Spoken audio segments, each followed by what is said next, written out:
Je le disais, on voit qu'il y a un enjeu de territorialisation fort. Il est posé au niveau anthropométrique à travers cette séquence riche et cartographique qu'on a pu avoir avec Emmanuel Vigneron pour penser un peu ces périmètres. Derrière ça, l'enjeu de la territorialisation, je le disais tout à l'heure, ça va au-delà. C'est penser autrement et les stratégies d'établissement et aussi les missions des acteurs de ces établissements-là. Comment penser à l'échelle et relever ce défi de la territorialisation en pensant autrement stratégie d'établissement, en pensant autrement mission des professionnels de soins, mais aussi des managers de santé, et pensant autrement l'usage qu'on pourra avoir de ces fameux outils technologiques. On entend parler aussi beaucoup aujourd'hui de tout ce qui se fait et ce qui est autorisé autour de la tarification de la téléconsultation. On en parlera bien évidemment, mais comment est-ce que les nouvelles technologies peuvent être aussi des acteurs aidants de ces dynamiques de territorialisation pour les établissements. On va en parler avec nos intervenants que je vais vous présenter rapidement. Aurélien Vautard, bonjour, directeur adjoint du CH de La Rochelle, auteur d'un ouvrage sur les enjeux de la territorialisation des établissements de santé. Et vous avez dû écouter avec passion Emmanuel Vigneron. Vous aimez beaucoup la géographie, votre père était géographe et c'est vraiment aussi une passion pour vous. Antoine Loubrieux, bonjour, directeur des opérations au CH du Mans, membre du club Jeune Génération. Vous apporterez votre regard neuf sur les enjeux posés pour les managers par ces dynamiques de territoire. Docteur Pierre Espinosa, bonjour. Pionnier, je dirais, expert aussi de la télémédecine que vous avez aidé à déployer aussi bien à Paris, à l'EHEGP, puis dans les Côtes-d'Armor, puis dans le centre, puis en Bourgogne aussi. Vous nous expliquerez un peu les enjeux du déploiement pour demain et la manière dont surtout ça peut s'intégrer dans les stratégies des établissements. Vous avez fait pour cela une contribution remarquée dans le rapport du groupe des 26 dont je parle depuis hier. Docteur Thierry Godot, bonjour. Deuxième Rochelais, et oui, La Rochelle x2. Vous y êtes bien évidemment praticien et président de la conférence des présidents de CME de CH, conférence qui a récemment pris des positions fortes, engagées pour une meilleure intégration de cette territorialisation dans les stratégies d'établissement, mais aussi dans l'activité des praticiens de santé, et on parlera plus particulièrement de ce dernier point. Romain Pasquier, bonjour, chercheur au CNRS, spécialiste des politiques territoriales. Vous les suivez et vous analysez l'évolution de ces politiques dans de nombreux secteurs et vous pourrez nous apporter un peu un regard éclairé sur le champ de la santé publique et l'évolution de ces stratégies de territorialisation et la manière de les concevoir et de les penser. Stanislas Noix-Château, bonjour. Vous êtes le fondateur du site Doctolib. Alors le site, c'est... on va le dire simplement, 7,5 millions de patients en 3 ans qui ont été fédérés à travers ce site qui est bien connu pour la prise de rendez-vous et élargit aujourd'hui son champ d'action autour des enjeux notamment de réadressage des patients et du lien entre professionnels de soins. Vous nous en parlerez et vous nous expliquerez en quoi ça peut être un outil pour penser les stratégies territoriales des établissements de santé. On va commencer tout de suite en essayant de penser de voir un peu comment cette territorialisation permet de penser les stratégies d'établissement et même, je dirais, l'identité même des établissements de santé autrement à l'échelle de ces territoires. C'est un enjeu sur lequel vous avez beaucoup réfléchi, Aurélien Vautard. On va commencer avec vous. Et je le disais, à travers ce travail que vous aviez conduit, l'aménagement sanitaire du territoire, ça a été un travail de thèse, ça a été un ouvrage que vous avez écrit. Et vous dites d'ailleurs dedans, le mouvement de territorialisation des politiques de santé est aujourd'hui lancé. Il faut l'accompagner sans retard et sans impatience. Votre plaidoyer fait de l'établissement de santé véritablement le pivot de ces politiques de territorialisation, avec des modèles de coopération, évidemment, pour lesquels vous êtes vraiment en faveur. On a envie de vous dire, la musique, on la connaît un peu, et ça a été dit d'ailleurs un petit peu. On a eu le rapport Larcher, on a eu les CHT, on en parle depuis longtemps. On essaie de mettre en place des modes de coopération entre établissements pour avoir des vraies dynamiques territoriales synergiques.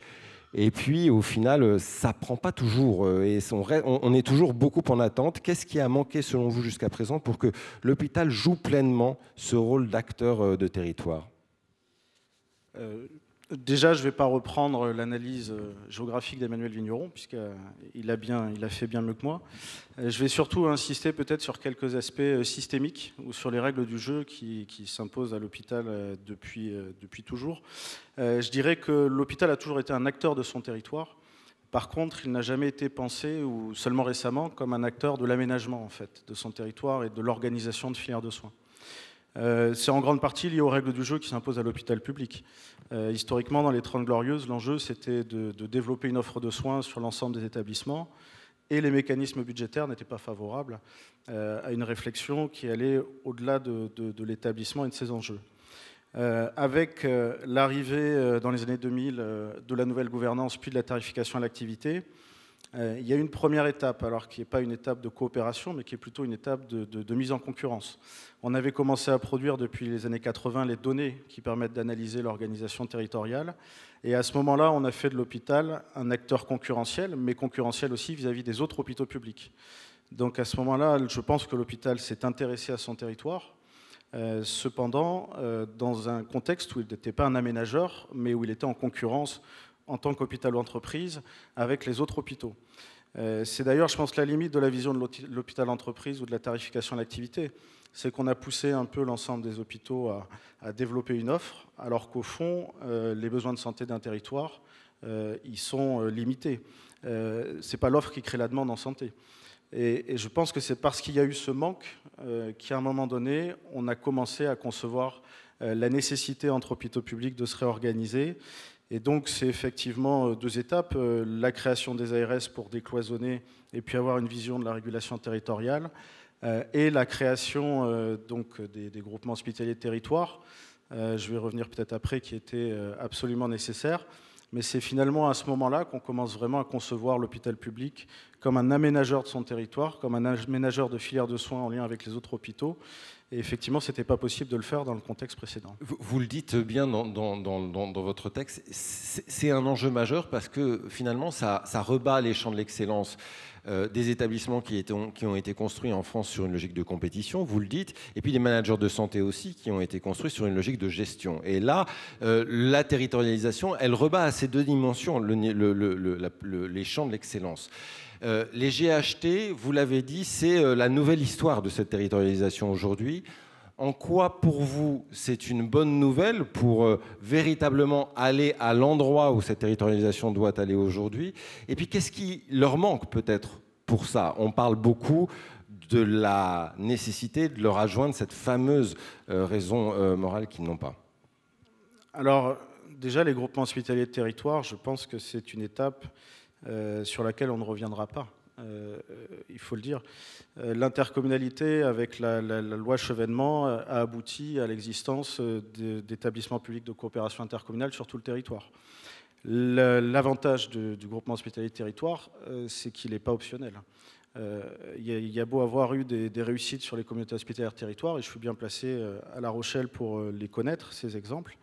Malgré tout, on était dans un contexte où on était, d'un point de vue quantitatif, extrêmement limité sur les groupes publics et la stratégie de groupe public de façon opérationnelle. Donc l'avantage de la loi Touraine, c'est avant tout cette étape quantitative qui était nécessaire. On donne le cadre obligatoire, mais est-ce qu'on donne au cadre obligatoire les moyens de ces politiques territoriales? Je vous remercie de faire la transition avec la deuxième partie de ma réponse à la question. Effectivement, aujourd'hui, le GHT, c'est un outil qui, je pense, est largement insuffisant et qui est amené à se développer dans les prochaines années. Il est insuffisant déjà parce qu'il n'a pas la personnalité morale. Alors, on en a parlé à plusieurs reprises. On y viendra forcément, je pense, dans le temps. Et d'ailleurs, je soulignerai qu'au moment où on a créé les intercommunalités, même si les élus de la nation étaient un peu réticents, parce qu'ils étaient maires et députés ou sénateurs, ils ne se sont pas posé la question de savoir s'il devait y avoir ou non une personnalité morale. Quand on crée une structure, il faut qu'elle ait la capacité d'exister. Maintenant, il faudra aussi clarifier le rôle du GHT par rapport aux établissements.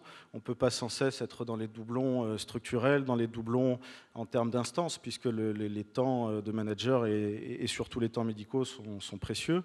Et il faudra rationaliser cet aspect-là. On ne peut pas multiplier les outils juridiques et au-delà de même des établissements et des GHT, les GCS, les GIE et j'en passe.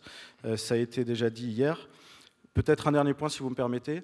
Il faudra aussi inscrire les GHT dans un contexte territorial, puisque l'hôpital public ne pourra pas faire tout seul. On a parlé du lien avec le privé. Les règles du jeu du privé ne sont pas les mêmes. Il faudra que la concurrence soit à un minimum saine et que l'hôpital public puisse s'y retrouver aussi en termes de fonctionnement. Et puis aussi le problème des acteurs libéraux et de leur bonne répartition sur le territoire, puisque les GHT ne pourront pas exister s'il n'y a pas un minimum d'offres de premier recours sur leur territoire. Donc on donne cette personnalité morale, on donne un outillage de coopération qu'on essaie de mettre en place et de valoriser, c'est le cœur. Ça suppose aussi derrière, et je voudrais en parler avec Romain Pasquier, peut-être de repenser plus globalement, je dirais, la vision même de ce qu'est l'action publique. Et je le dis parce que vous suivez véritablement l'évolution de l'action publique sur les territoires de manière forte, au niveau des collectivités, au niveau d'un certain nombre d'acteurs publics. Et elle s'est longtemps construite sur la notion sacro-sainte de l'égalitarisme. Il fallait faire un acteur public présent partout pour tout le monde de la même manière. Aujourd'hui, cette approche de l'égalitarisme se heurte à des fractures territoriales de plus en plus nombreuses, à des inégalités territoriales de plus en plus nombreuses. D'ailleurs, le ministère s'appelle le ministère de la cohésion des territoires et puis de l'égalité des territoires aujourd'hui. Et on le voit qu'il y a aussi cet enjeu-là au niveau de la santé, de repenser un peu ce qu'est la mission finalement de service public des établissements de santé. La FHF parle de cette responsabilité populationnelle, on a des nouveaux termes qui arrivent. Est-ce que c'est cette manière de repenser finalement l'action publique sur les territoires est le cas dans beaucoup de secteurs publics autres et est-ce qu'il y a derrière ça l'idée de repenser, vous m'avez employé cette formule, je la trouve très bien, le récit de des missions publiques de ces acteurs comme peuvent être les hôpitaux? Oui, effectivement, l'action publique à la française est traversée par différentes passions. Passion de l'égalité, vous l'avez dit, passion de la verticalité, passion des structures et des institutions. Donc la territorialisation, elle cherche à aménager effectivement le service public face aux nouveaux défis, mais elle hérite d'un logiciel qui a beaucoup vieilli, en tout cas qui n'est pas forcément très adapté à la flexibilité, à un référentiel qui devrait être peut-être plus modernisateur sur ce qu'est le service public aujourd'hui. Donc ce qui fait que la territorialisation à la française, elle est très française. D'autres pays ne parlent peu ou pas de territoire, tout simplement parce qu'ils parlent avec d'autres mots. Ils parlent de région, ils parlent d'État fédéré, ils parlent de comté, mais avec des vrais pouvoirs, une vraie hiérarchie. Nous, ce n'est pas comme ça qu'on envisage la territorialisation. Il y a l'État au-dessus et puis qui organise des formes de coopération où surtout, il ne faut pas qu'il y ait de hiérarchie entre les acteurs. Ce qui fait que ça rend assez difficile le pilotage. Et je pense que les GHT, mais comme d'autres dispositifs, il y en a des dizaines de milliers, sont difficilement pilotables à cause de ça. Et puis ensuite, c'est difficile aussi à susciter l'expérimentation, parce qu'en France, c'est même un droit constitutionnel, une fois que vous expérimentez et que ça marche, il faut absolument généraliser. On ne peut pas faire autrement. Si bien que c'est complètement antinomique. L'expérimentation, elle est avant tout ad hoc. Elle n'est pas pour tout le monde, puisque en fonction des caractéristiques géographiques, culturelles, économiques, sanitaires, etc., on pourrait très bien imaginer des formes de coopération, ça a été évoqué dans le débat tout à l'heure, à géométrie variable. On peut avoir besoin d'un GHT à un endroit et on peut ne pas en avoir besoin ailleurs. Ça renvoie aussi à la question de l'évaluation. Mais ça, vous voyez, ça suppose un nouveau logiciel. Ça suppose de penser la géométrie variable. Et le système français le pense très mal. Vous citez le concept de québécois de responsabilité populationnelle. On est dans un État fédéral où on pense bottom-up, on pense ascendance. On a, depuis la Révolution française, pensé la descendance et la verticalité. Donc on est pris, vous voyez, culturellement en ciseaux. On est pris en ciseaux dans la pensée que l'on a de cette action territoriale, et vous expliquez bien pourquoi. On est pris en ciseaux aussi, d'une certaine manière, dans son déploiement. Parce que le déploiement aujourd'hui de cette action publique, il est aussi bousculé, je dirais, par de nouvelles approches, de nouveaux besoins.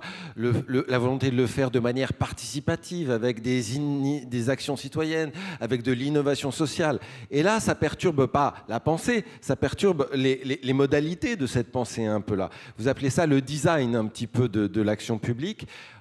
Comment est-ce qu'on peut intégrer aujourd'hui mieux? Est-ce qu'il y a des exemples pour vous dans d'autres secteurs où on réussit à intégrer ces nouvelles aspirations, ces nouveaux modes de déploiement dans les stratégies de territorialisation? Oui, il y a effectivement un certain nombre d'expérimentations qui sont intéressantes, notamment dans le monde des collectivités territoriales, dans les outils variés de ce qu'on appelle la participation, la démocratie participative, qui peut tout à la fois concerner les populations, mais aussi plus largement les parties prenantes d'un problème public. Parce que bien souvent, là encore, sur un certain nombre de programmes, c'est un peu les acteurs publics qui parlent aux acteurs publics, hein, voire même certains types d'administration qui parlent à des acteurs des intérêts organisés. Si on veut ouvrir, si vous voulez, et co-construire différemment la question de l'hôpital, la question de la santé publique dans sa relation au territoire, il va falloir parler et intégrer à d'autres types d'acteurs, aux professions libérales, il va falloir parler aux populations. Et donc, il y a aujourd'hui effectivement, par exemple, des jurys citoyens, par exemple des conférences de consensus, il y a toute une série d'outils qui ne viennent pas d'ailleurs de notre hexagone, qui viennent de Hollande, qui viennent des pays scandinaves, pour essayer de co-construire effectivement différemment un problème public qui pourrait être l'hôpital, ou qui pourrait être la relation de l'hôpital au territoire. Et ça, effectivement, nos systèmes législatifs, pour le moment, l'envisagent de manière extrêmement marginale. Et ça permet aussi de faire remonter des sujets qu'on ne connaissait pas ou qu'on ne voyait pas ou dont on ne voyait pas l'importance de cette co-construction. Ça se joue, cette dynamique territoriale, à l'échelle, on le voit, des établissements, de la manière dont ils s'organisent, la manière dont ils pensent leur action. Ça se joue aussi, on le dit moins et on en parle moins, au niveau des missions des professionnels. Managers de santé, professionnels de soins, la manière dont eux aussi, cette idée de territorialisation impacte leur façon d'être, leur façon de travailler. Je voudrais qu'on en dise un mot avec vous, Antoine Loubrier. C'est une réflexion en tant que... Vous portez dans le cercle jeune génération pour essayer de réfléchir un petit peu pour vos années futures à la manière dont vous allez pouvoir intégrer ça. En quoi cette idée de territorialisation aujourd'hui est un enjeu grandissant et en quoi pour vous ça transforme le périmètre de ce que vous pouvez être en tant que manager de santé? Je crois que déjà, enfin, tout manager de santé en fait aussi l'expérience au quotidien. Aurélien Vautard le soulignait tout à l'heure. On parle de plus en plus de territoire, à la fois parce que ça est devenu, enfin, c'est un sujet en soi, et aussi ça irrigue l'ensemble des éléments et des dossiers, des projets qu'un hôpital a à mener. Donc, globalement, effectivement, c'est d'abord et avant tout un facteur quand même d'évolution du métier qui est assez fondamental. Alors, évolution du métier déjà au-delà de la structure et de l'offreur de soins qui est un hôpital en tant que tel, c'est aussi de faire en sorte que le manager de santé, on parle de responsabilité populationnelle tout à l'heure, mais c'est aussi un manager de la santé sur le territoire. Quand on parle territoire, c'est pas seulement sur l'aspect géographique des choses, c'est d'abord... nos territoires sont-ils en bonne santé? C'est le thème de cette table ronde. C'est la population sur ce territoire-là est-elle en bonne santé d'abord? Et donc ça, c'est sûr que c'est des approches, je pense, nouvelles aussi, qui bouleversent quand même considérablement l'exercice du métier qu'on peut avoir au quotidien. En plus avoir à penser aussi le sujet de la gradation de l'offre de soins un peu différemment. Ça, c'est la partie, si j'ose dire, un peu active de la manière dont le sujet façonne les évolutions du métier. Et puis, il y a la partie plus passive, si j'ose dire, c'est-à-dire qu'on le voit tous aussi par rapport au sujet des déserts médicaux, de l'organisation des soins de premier recours. De toute façon, si les managers de santé ne se préoccupent pas du sujet de la territorialisation, ils y sont confrontés de toute façon, puisque dans un certain nombre de territoires, le recours accru aux urgences notamment fait que les parcours de soins s'organisent quand même différemment selon l'état de structuration du territoire aussi. Et donc ça, on y est confronté au quotidien. Donc vous allez gérer la gradation des soins, donc vous allez gérer la santé publique comme des axes prioritaires. Tout ça, c'est très bien. Mais aujourd'hui, je le disais tout à l'heure, l'excellence d'un manager de santé, elle est mesurée, comme l'excellence d'établissement est mesurée sur sa capacité, sa compétition, sur sa capacité aussi gestionnaire. C'est aussi comme ça que vous êtes évalué, c'est comme ça, c'est aussi des choses qui décident aussi de votre réussite et de vos avenirs. Dans quelle mesure il y a besoin de changer le logiciel et pas simplement d'avoir des bonnes volontés, des bonnes intentions pour que finalement les managers de santé fassent de la territorialisation véritablement un moteur de leur activité et de leur carrière. Et ça ne dépend pas que de vous, hein, d'ailleurs, en l'occurrence, ça dépend aussi de vos tutelles. Oui, ben c'est sûr, c'est la contradiction aussi dans laquelle on peut être placé. Mais en même temps, je pense que c'est aussi ce qui donne corps et sens au niveau du GHT, parce qu'au quotidien, faire animer des projets issus de démarches de territorialisation au niveau du GHT, c'est aussi gérer managérialement la transition pour les équipes dont on a la responsabilité de passer d'un système à un autre. Et on sait bien que la question n'est pas de se projeter sur une cible qu'on aurait imaginée, mais c'est bien de gérer la transition et tous les moments de latence, d'attente, et les questions d'identité aussi entre les établissements. Et donc, l'approche de santé publique vise aussi à donner sens à tout ça et à redonner aussi, à remettre le sens de l'action aussi en priorité par rapport à ça. Après, il y a des démarches partenariales de toute façon qui, je pense, sont encore insuffisamment adressées, au niveau local, au niveau des territoires, pour faire en sorte que, on parle de groupement de santé de territoire, pour avoir une approche de santé publique. C'est effectivement un cadre idéal dans lequel les GHT seraient amenés à travailler. Donc effectivement, tout cela est, je pense, nécessaire en termes de conviction à porter pour un manager de santé. Ce qui est sûr, c'est qu'il y a un certain nombre de contradictions auxquelles on doit faire face, mais il faut s'y attaquer de manière assez optimiste. Les contradictions se font face pour les managers de santé, elles se font face aussi pour les professionnels de soins. Thierry Gaudot, je me tourne vers vous. Je disais, la conférence des présidents de CME a mis en avant ces politiques de territorialisation. Alors vous avez fait d'ailleurs des propositions, vous appelez au changement de paradigme sur le lien ville-hôpital, vous parlez de la valorisation des communautés professionnelles du territoire, l'intégration de généralistes dans les instances de GHT, c'est quelque chose qui a pu faire un peu bondir certains.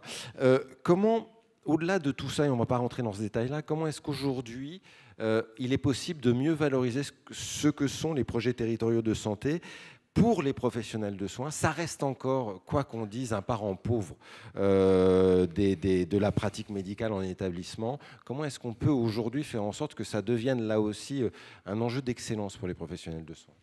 Alors, d'abord, il faut resituer les GHT dans leur objectif. Au départ, leur objectif, justement, c'est de mieux prendre en charge la population, en tout cas la réponse de l'offre publique sur un territoire. Et il est vrai qu'aujourd'hui, le projet médical, il est resté un peu en attente, on va dire, parce que pour plein de raisons.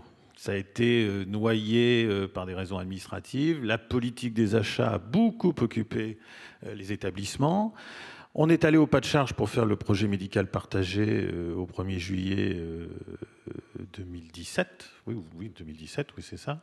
Mais depuis, on a l'impression que ça stagne un peu. Alors, les GHT, moi, je partage beaucoup l'avis d'Emmanuel Vigneron. Les GHT, si on veut prendre en charge sur un territoire, il faut que ça corresponde vraiment aux besoins des populations, aux filières, au parcours. Et l'objectif, justement, c'est qu'on ait aussi, au point de vue médical, des équipes médicales de territoire dans nos établissements. Et c'est certainement pas avec des grands territoires, d'énormes populations, plusieurs établissements de santé qu'on va y arriver. Et les GHT, l'intérêt aussi, parce que on a fait des coopérations avant, sauf qu'elles étaient un peu optionnelles. Si on veut, on fait. Si on veut pas, on fait pas. L'intérêt des GHT, c'est que c'est devenu obligatoire, mais on est quand même un peu au milieu du gué.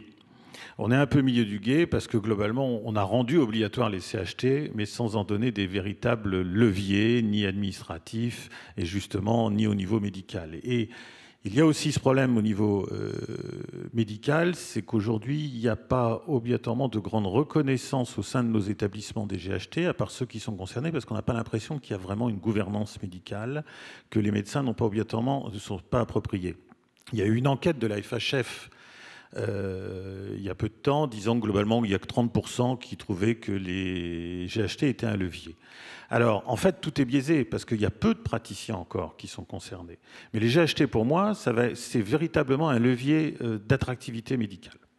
Ce que je veux dire par là, c'est qu'aujourd'hui, on a une carte hospitalière française, où justement, quand les établissements sont isolés, du fait des contraintes financières, eh ben, on essaye de maintenir des activités à tout prix, avec des contractuels, avec des intérimaires, et ça ne peut plus durer. Les jeunes médecins, ils ne veulent plus travailler en petites équipes. Et je pense que les établissements qui vont rester isolés, d'ailleurs qu'on fasse GHT ou pas, ils sont condamnés à baisser en qualité et condamnés pas à disparaître, mais enfin, en tout cas, à végéter.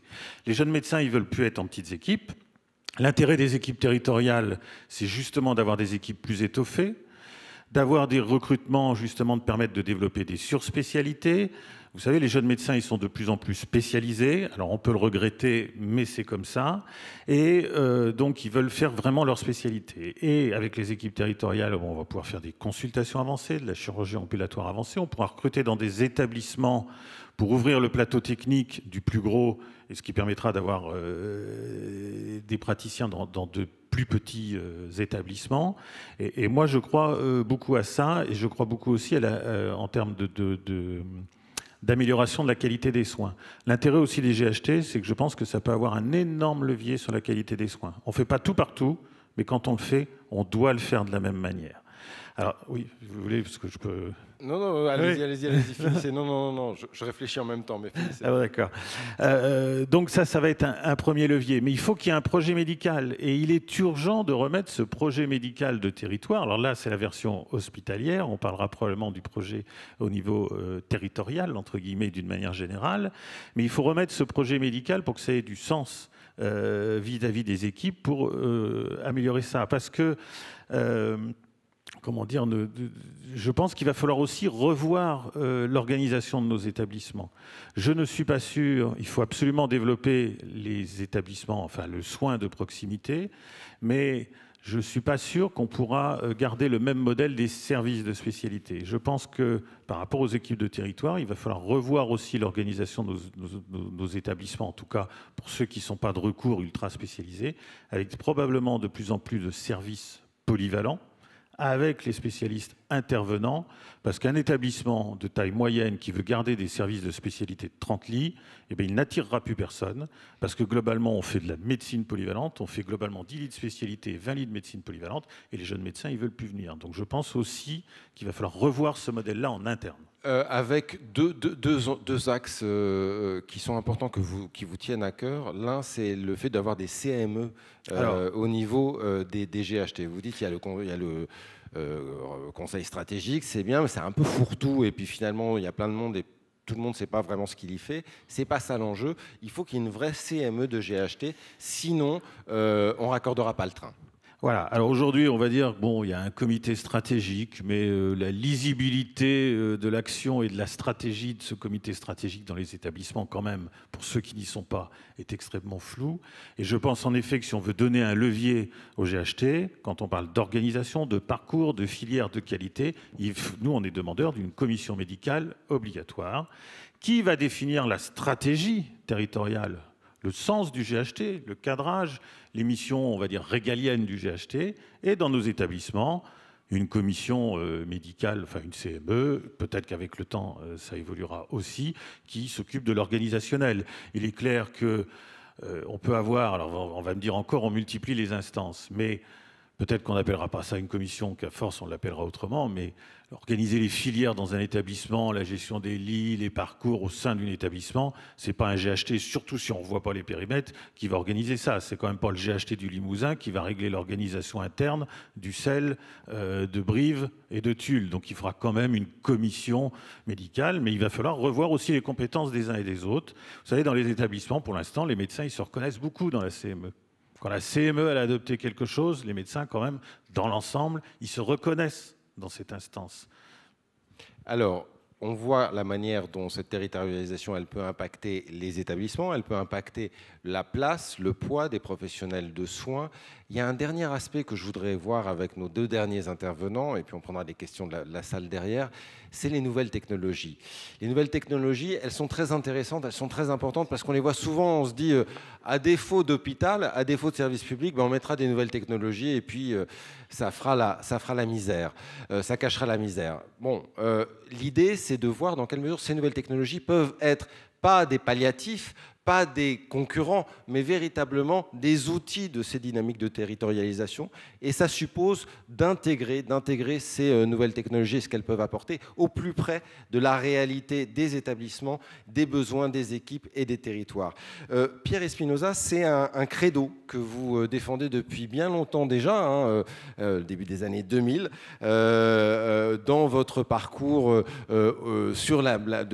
autour de la télémédecine. Vous avez travaillé à la mise en place de réseaux de télémédecine très efficaces entre Pompidou et des centres d'EHPAD, si je ne me trompe pas. Dans les Côtes-d'Armor, on ne va pas détailler un peu toutes ces initiatives très intéressantes que vous avez eues, qui vous ont permis d'avoir vraiment un regard aujourd'hui global et avec une vraie sagesse sur ce sujet jeune, ce qui n'est pas forcément évident et dont témoigne véritablement le rapport du groupe des 26. Ça tombe bien, aujourd'hui même, tout le monde dit ça y est, on a une tarification, on l'attend depuis 2010, ce qui n'est pas rien.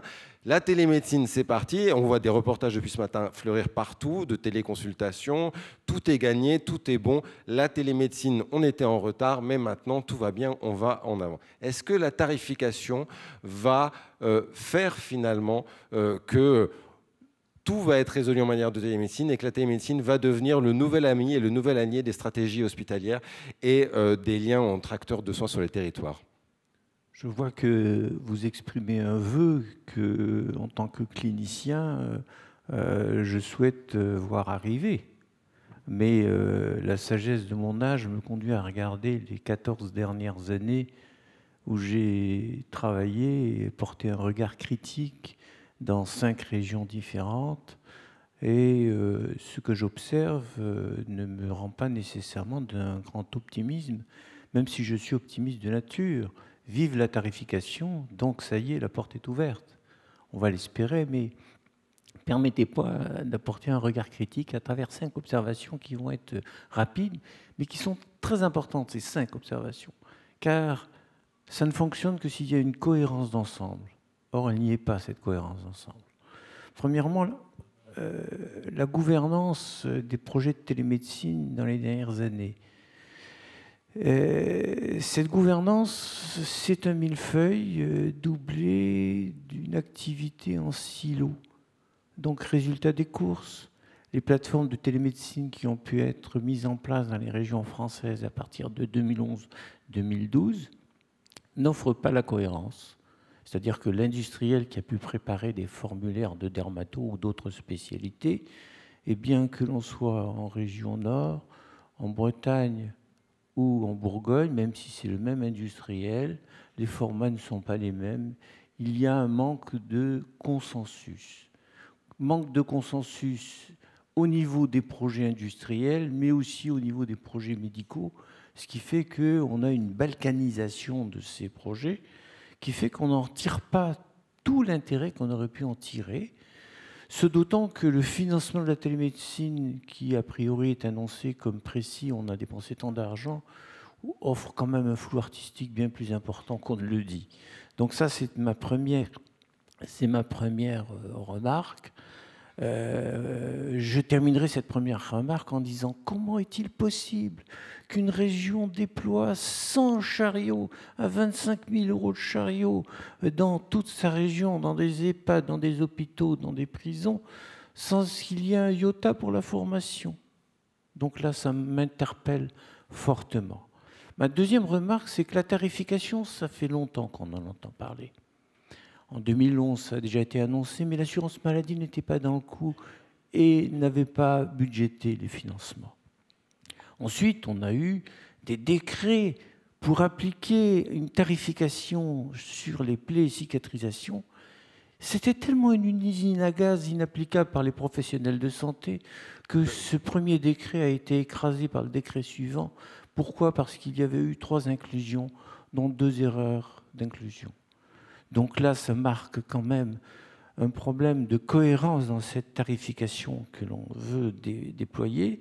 Et ça, c'est un point très important parce que aujourd'hui, où on a cette tarification, on entend dire que le programme étape de recherche concernant l'insuffisance cardiaque, l'insuffisance respiratoire, l'insuffisance rénale chronique, le diabète et les troubles du cardiaque, les pacemakers, etc., eh bien, il faudra attendre les résultats de la recherche. Or, ces maladies chroniques sont des points essentiels. Pourquoi n'ouvre-t-on pas un petit peu plus sur ce secteur-là? Ça me paraît important. La quatrième observation, ma troisième observation est très importante. C'est le modèle organisationnel territorial. Ça a été dit dans la précédente. Comment les GHT qui sont centrés sur leurs propres difficultés vont-ils intégrer les EHPAD, les MAS, les SIAD, les domiciles, etc. J'observe que quand j'étais en Bretagne avec Télépad, j'avais été sollicité par le Centre Ouest-Bretagne pour intégrer ce projet Télépad, y intégrer le Centre Ouest-Bretagne 20 EHPAD. Et l'ARS nous a répondu, ce n'est pas votre territoire, c'est le territoire des côtés, laissez tomber.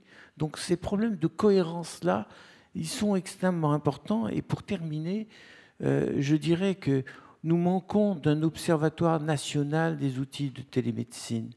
Ça a été annoncé en 2011, mais non financé. Donc la DGOS a annoncé à nouveau le fait qu'il faudrait créer un observatoire national de santé, mais il n'est toujours pas financé.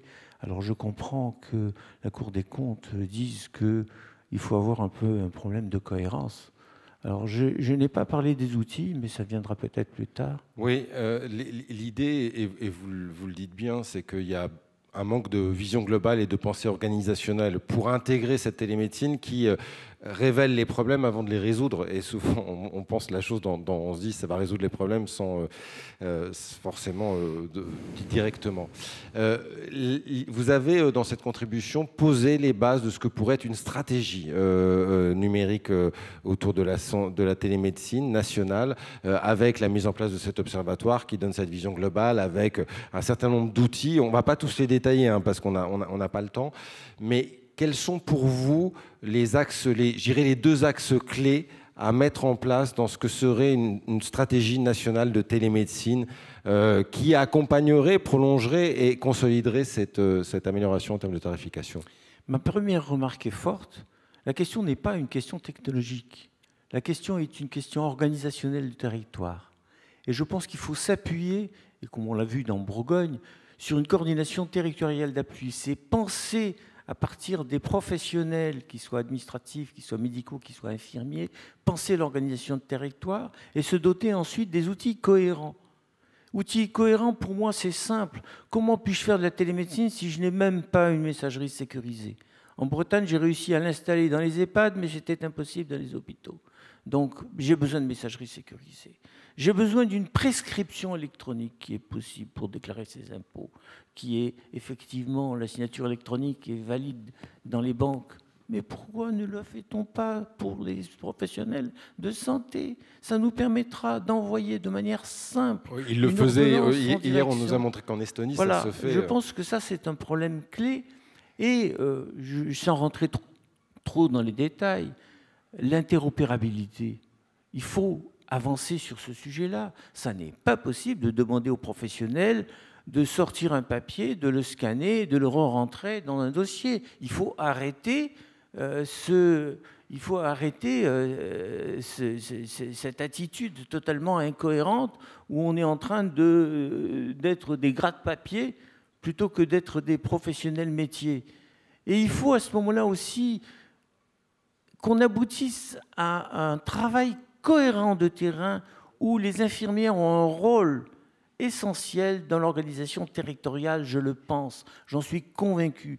Les infirmières de la coordination que j'avais mis en place sur Saint-Brieuc, elles connaissaient bien les EHPAD et elles connaissaient les professionnels de l'hôpital, qui sont deux mondes différents. Donc le fait, à partir du moment où on a une équipe cohérente, où on ne demande pas au médecin d'être réparateur de l'informatique, où on ne lui demande pas de faire des fonctions qui ne sont pas les siennes, mais on lui demande de faire son métier. C'est là-dessus, cette cohérence territoriale qu'il faut viser et après y mettre la technologie. Et sans ouvrir la boîte de Pandore, n'oublions pas qu'il y a un certain nombre d'objets connectés, de dispositifs médicaux qui tapent à la porte. Alors commençons par raisonner bien en télémédecine qui a sa place et son rôle dans les GHT, qui a sa place et son rôle avec des outils complémentaires dans les EHPAD, et qui a sa place ces outils au domicile. Je travaille sur ces sujets, mais dans les EHPAD, c'est 4 à 6 actes par mois. Impossible de se payer 25 000 € de chariot mobile. Impossible de se payer même une station à 10 000 €.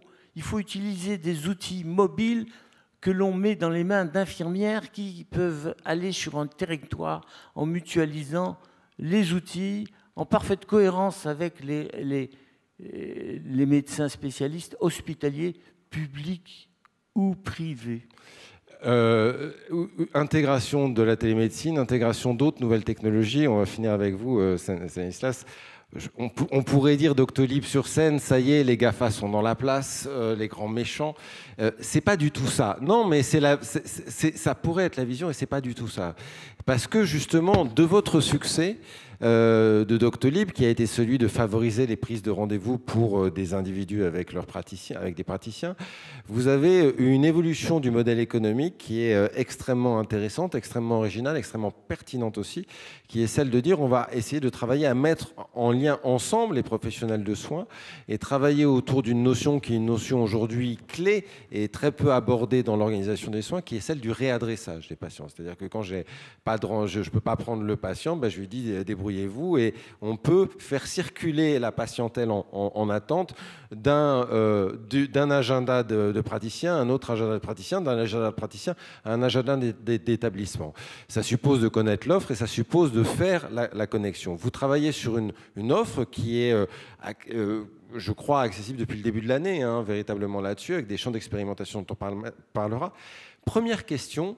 Vous n'êtes pas un professionnel de soins, vous êtes dans le job, comme on dit, depuis pas si longtemps que ça. Comment est-ce que vous avez eu cette idée de travailler sur la question du réadressage, qui est une idée bien, mais il y en a beaucoup dans la place qui sont là depuis longtemps et qui n'ont pas forcément vu cet enjeu-là qui est resté un angle mort pendant longtemps? Oui, écoutez, je vais essayer de vous répondre de manière assez simple. Moi, en fait, j'ai créé cette boîte il y a 5 ans. En me disant que je me donnerais 15 ans pour essayer de contribuer à transformer le système de santé. Je n'étais pas médecin, donc je ne pouvais pas faire d'innovation médicale, ou je ne pouvais pas créer des filières de soins ou transformer l'offre de soins. Par contre, on a essayé de réfléchir à 3 choses. 1, comment est-ce qu'on améliore le parcours de soins des patients, la prise en charge des patients, l'expérience des patients, l'accès aux soins des patients, parce que c'est vrai qu'on a beaucoup parlé GHT, on a beaucoup parlé d'efficacité des hôpitaux, de la coopération, etc. Mais avant tout, on peut parler patients. Donc la première question, c'est comment améliorer l'expérience et la prise en charge des patients. La deuxième, c'est comment créer les cabinets du futur. Et la troisième, c'est comment créer les hôpitaux du futur. Ça, c'est les 3 questions qu'on se pose. Et en fait, la technologie, pour nous, et de manière générale, on s'en fiche complètement. Ce qui compte, c'est comment est-ce qu'on arrive à améliorer l'expérience patient, le cabinet du futur et l'hôpital du futur.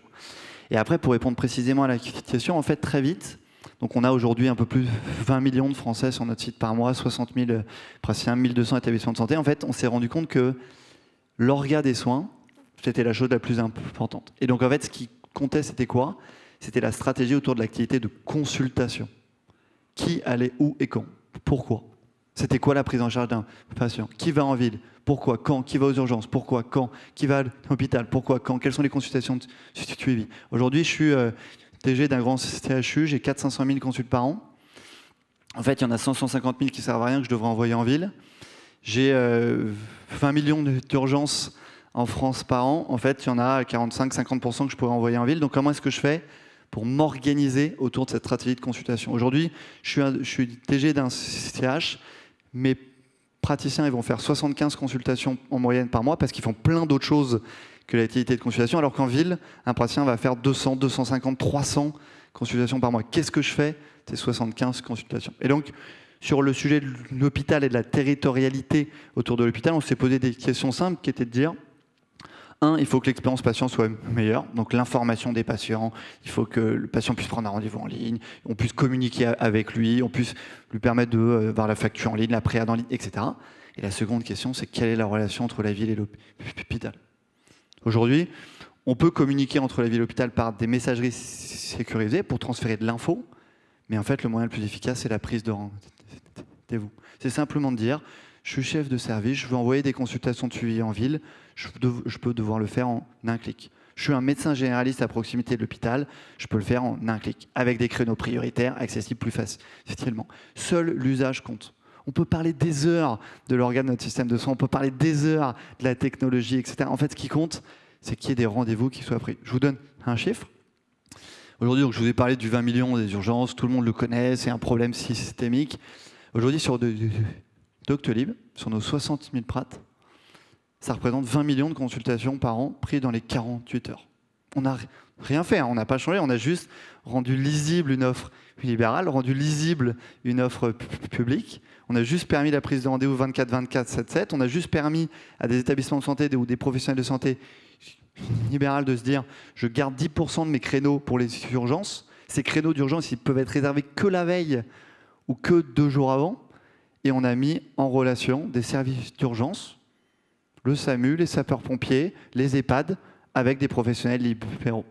Et donc toute la question, c'est de se dire, est-ce que je suis directeur d'un CH, je vais faire comme en Allemagne, créer des centres de santé? Donc je vais capter tous les soins primaires. Et donc la coordination, à la limite, je m'en fiche, parce que de toute façon, j'ai tout intégré. Donc voilà, il y a 2500 centres de santé qui ont été créés en Allemagne sur les 8 dernières années, dont un tiers par des structures hospitalières. Donc je suis directeur, est-ce que je vais créer des centres de santé? Ou est-ce que je vais faire de la coordination?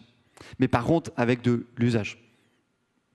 L'enjeu du réadressage, il se fait sur système de volontariat, hein, c'est-à-dire c'est les médecins et les établissements volontaires qui se mettent en réseau et puis qui repassent les patients, le terme n'est pas beau, mais qui se coordonnent pour que les patients entre eux aient les rendez-vous nécessaires. Vous êtes en train d'essayer de donner une dimension un peu systémique à cette approche-là, en travaillant notamment avec des ARS qui sont intéressés pour faire des vraies logiques de maillage. C'est le cas notamment dans le sud-ouest, et vous travaillez avec une ARS, et notamment à la demande du service d'urgence de l'hôpital de Dax, si je ne me trompe pas, qui est venu vous voir il y a 2 ans, en disant « ça m'intéresse votre truc ». Comment est-ce que vous travaillez avec eux, et comment est-ce qu'un tel principe peut fonctionner dans le quotidien d'un service hospitalier? Très simple. Aujourd'hui, je suis au service d'urgence de Dax. Je suis totalement embolisé. Je veux diviser par 2 ou réduire, disons, de 20-30% mes urgences. Je contractualise avec les professionnels de santé libéraux pour être sûr qu'ils aient un service de prise de rendez-vous en ligne, pour être sûr qu'ils aient de la disponibilité, puisque s'ils n'ont pas de temps médical pour gérer les urgences, globalement, on peut mettre une technologie en place, ça ne sert à rien. Donc je contractualise avec les praticiens libéraux, je m'assure qu'ils aient du temps médical pour moi, je fournis un outil d'adressage, et à partir du service d'urgence, je peux adresser les patients en un clic vers 25 médecins généralistes autour du CH de Dax, en partenariat avec l'URPS ou en partenariat avec des organisations locales. En sachant qu'en plus, je peux rendre lisible une offre libérale de premier recours, notamment pour les urgences. Par contre, encore faut-il qu'il y ait un incentive financier pour les hôpitaux pour réaliser ça. Parce que moi, aujourd'hui, je ne suis patron de ça, jamais je fais ça. Merci beaucoup. Je voudrais qu'on prenne quelques rapides témoignages ou questions dans la salle à nos différents intervenants. Hop, le doigt se lève, hop, le doigt se lève, hop, le doigt se lève. Eh bien, On va essayer de faire des questions assez courtes et des réponses assez courtes pour, dans les quelques minutes qui nous restent, pouvoir donner un peu la diversité des points de vue. Oui. Si vous pouvez vous présenter. Antoine de Tovar, directeur hospitalier d'autrefois. Les GHT sont la traduction administrative, pour faire court, la traduction administrative de ce qui était un peu une stratégie de groupe. C'est-à-dire que les concepteurs avaient comme principale préoccupation de permettre aux structures publiques, aux services publics, de pouvoir répondre à la conquête du marché dans un contexte de concurrence très grande par les établissements privés, en particulier en matière de chirurgie, etc. etc. Donc c'est un changement d'échelle et c'est une restructuration qui permet effectivement de répondre à cet objectif principal. Mais n'oublions pas qu'en apportant la notion de territoire, on incite effectivement la structure hospitalière à sortir de son champ du soin.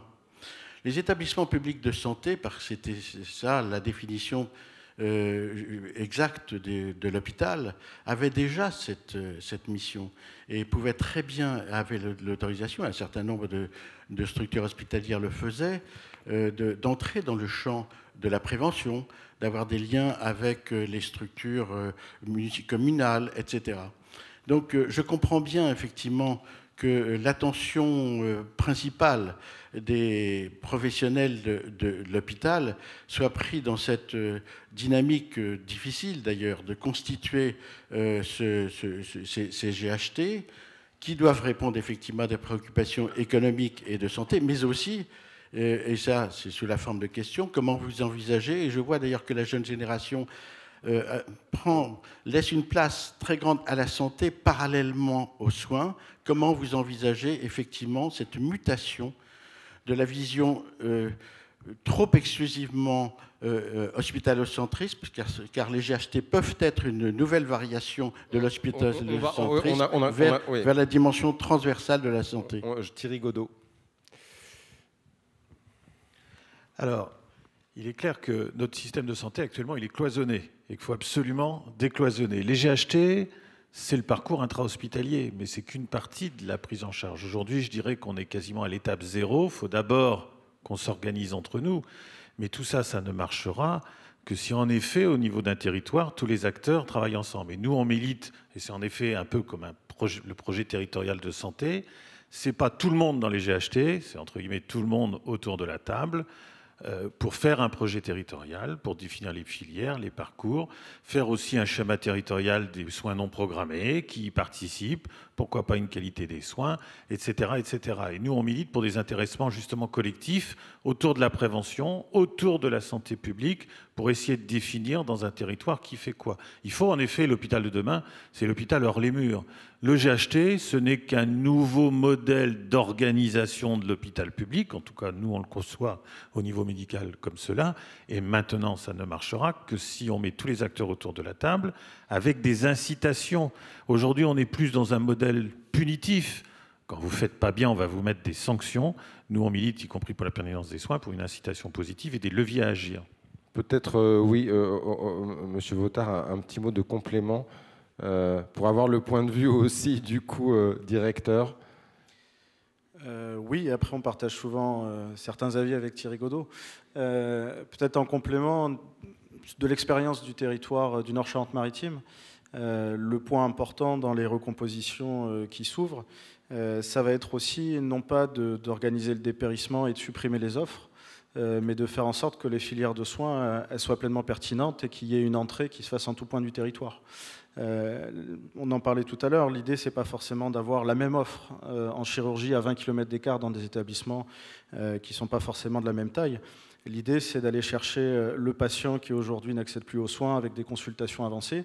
D'un point de vue économique, c'est pas forcément plus onéreux. Par contre, d'un point de vue de l'organisation du système, c'est plus pertinent, ça évite les trous dans la raquette. Si je prends simplement l'exemple de l'île d'Oléron, dans laquelle on a développé 4 ou 5 consultations de spécialité, il y a des patients qui n'étaient plus dans l'offre du soin qui y sont désormais. Et ça fait des séjours en plus pour les hôpitaux publics du territoire. Il y avait une autre question de monsieur. Oui, vous avez le micro et puis il y avait un monsieur en bas aussi qui avait une question. Alors, le micro vient à vous.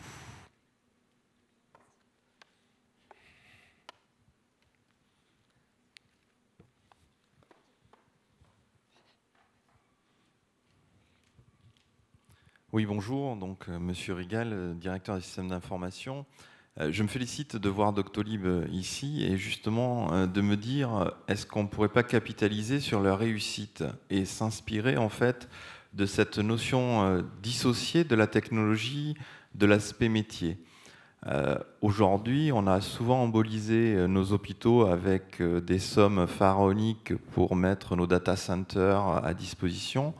Aujourd'hui, est-ce qu'il ne serait pas intéressant peut-être de s'inspirer en fait de cette agilité qu'ils ont, car ils ont au niveau central, et vous m'arrêtez si je me trompe, au niveau central, toute la technologie qui leur permette d'avoir une utilité et surtout une agilité auprès de l'offre de soins et de nos praticiens. Est-ce que nous, à terme, si l'État, sans être l'État-providence, pouvait faire la même chose pour nous, c'est-à-dire nous ouvrir des data centers et des technologies pour qu'on ne puisse plus que s'orienter enfin vers le métier et outiller nos praticiens. Bon vœu, oui. Ouais. Moi, je peux bien sûr que être d'accord. En fait, nous, on milite pour un énorme plan stratégique hôpital du futur. Ce plan hôpital du futur, pour nous, c'est pas que hôpital numérique, open, on peut l'appeler comme on veut.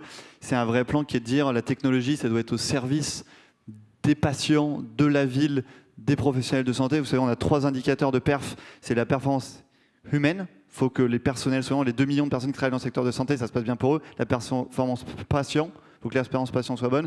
Et la performance économique, bien sûr, il faut que la réalité économique soit bonne pour les hôpitaux. Et donc pour ça, il faut que la technologie, elle puisse transformer les hôpitaux. Aujourd'hui, quand on investit 1%, 1,5% en technologie, alors que les hôpitaux américains mettent 8 ou 9%, alors que les cliniques privées les plus avancées en France mettent 2,5%, pour ne citer que la plus avancée des cliniques privées dans le sud-ouest de la France, c'est rien. Et donc, on doit s'en servir comme une source d'investissement et de transformation. Mais pour ça, il faut penser usage et organisation avant de penser technologie. On s'en fout du système qu'on a il y a 10, 15 ans. On s'en fout de l'hébergeur de l'infrastructure. Ce qui compte, c'est est-ce qu'il y a un usage pour les praticiens, est-ce qu'il y a un usage pour les urgentistes, est-ce qu'il y a un usage pour la ville, est-ce qu'il y a un usage pour les patients. Et donc, la semaine dernière, je parlais avec un praticien qui me dit ce que j'ai, c'est un clicodrome, c'est impossible pour moi de travailler avec cet outil-là. Oui, c'est fou de ne pas impliquer les praticiens dans le design des solutions, de ne pas impliquer les personnels administratifs dans le design des solutions. Et donc, pour ça, bah oui, il faut que l'État il vous aide à financer et qu'ils aident à monter les investissements probablement à 2%, 2,5%, voire même qu'ils mettent des contraintes autour de ça. Mais donc, ça passe par un peu d'argent. Thierry Godot, un mot. La question tombe bien parce que je voulais réagir aux 2 dernières interventions qui, moi, m'ont beaucoup plu, parce qu'on ne se rend pas assez compte combien, aujourd'hui, l'utilisation des systèmes d'information est quelque chose de compliqué sur le plan médical. C'est chronophage, c'est pas ergonomique, ça correspond pas à notre façon de gérer et de s'organiser. Alors, il faut après qu'on s'organise aussi probablement un peu mieux, mais véritablement, maintenant, on a de nombreuses études qui montrent combien l'informatique joue un rôle délétère dans la qualité de vie au travail. Il y a des pays maintenant qui ont mis des assistants médicaux pour remplir le dossier patient. Et je pense que là, il faut qu'on ait une véritable réflexion sur le sujet pour avoir des outils plus ergonomiques, plus adaptés. Aujourd'hui, dans nos établissements, on veut passer à une qualité des soins avec des indicateurs de résultats. Mais on n'est pas capable de savoir globalement les taux de mortalité à 3 mois, etc. Donc il faut qu'on ait aussi des systèmes d'information qui puissent remplir tous ces éléments. Et puis on nous met la pression sur l'attractivité médicale à l'hôpital, enfin sur l'activité. Et souvent, c'est difficile d'accéder à l'hôpital. faut appeler à des horaires très précis, ça sonne dans le vide parce que les secrétaires sont occupés et les malades n'ont pas accès à l'hôpital pour des raisons justement de système d'information ou d'organisation, les rendez-vous en ligne. Là, véritablement, c'est un point crucial. Et je refais le lien avec les GHT. C'est un sujet très important parce que vous n'imaginez quand même pas que longtemps, les praticiens vont se déplacer dans plusieurs établissements en utilisant des systèmes différents ou en cliquant à droite le lundi ou en cliquant à gauche le mardi. C'est capital. Si on veut que les GHT réussissent, ça passe aussi par là. Ça fera le récit. Est-ce qu'il y a un dernier... Monsieur Barbeau qui va au micro, vaillamment. Merci beaucoup. La question, c'est pour Aurélien Vautard. Moi, je me pose beaucoup de questions sur cette perspective de doter les GHT de la personnalité morale. Alors, c'est vrai, je suis tout à fait conscient qu'il y a des limites au fait de ne pas avoir la personnalité morale, notamment, ça ne donne pas forcément les moyens juridiques. Je me demande si, à terme, il n'y a quand même pas un risque que la personnalité morale du GHT conduise tout droit à la fusion de l'établissement. D'autant qu'on a quand même une possibilité juridique que nous offrent les GCS, car les GCS donnent les moyens financiers, juridiques, on le voit notamment pour les plateaux techniques d'imagerie. Donc je voulais avoir ton avis. Qu'est-ce qui est le plus pertinent, puisqu'on est aussi dans une période un peu compliquée, que les enjeux sont importants. Est-ce qu'il faut vraiment aujourd'hui demander la personnalité morale des GHT, ou est-ce qu'on ne peut pas plus simplement utiliser ce qui existe, à savoir les groupements de coopération sanitaire. Et si je rajoute un peu d'huile sur le feu, est-ce que finalement une dynamique territoriale pensée jusqu'au bout, elle n'induit pas la fusion à un moment ou à un autre? Sans doute. Voilà. Pas immédiatement, mais peut-être à terme. Après, comme le disait justement Romain Pasquier, je crois tout à l'heure, la difficulté qu'on a dans le système, c'est d'avoir des structures suffisamment souples pour qu'elles s'adaptent aux réalités territoriales. Qu'on ait partout des groupements hospitaliers de territoire dotés d'une personnalité morale, je pense qu'on y viendra.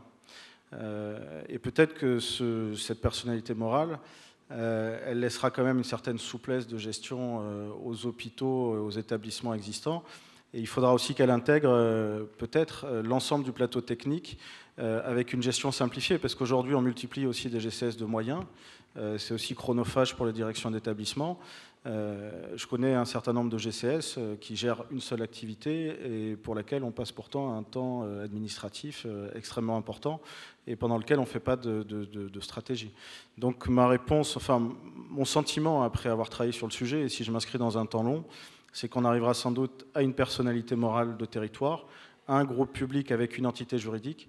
Par contre, ça n'empêchera pas effectivement une certaine souplesse et qu'on distingue les éléments stratégiques qui seront gérés au niveau du GHT, des plateaux techniques de territoire rationalisés ou des sujets aussi sur la logistique, et puis une certaine autonomie des établissements dans la gestion de leur organisation quotidienne. Merci beaucoup, merci à nos invités.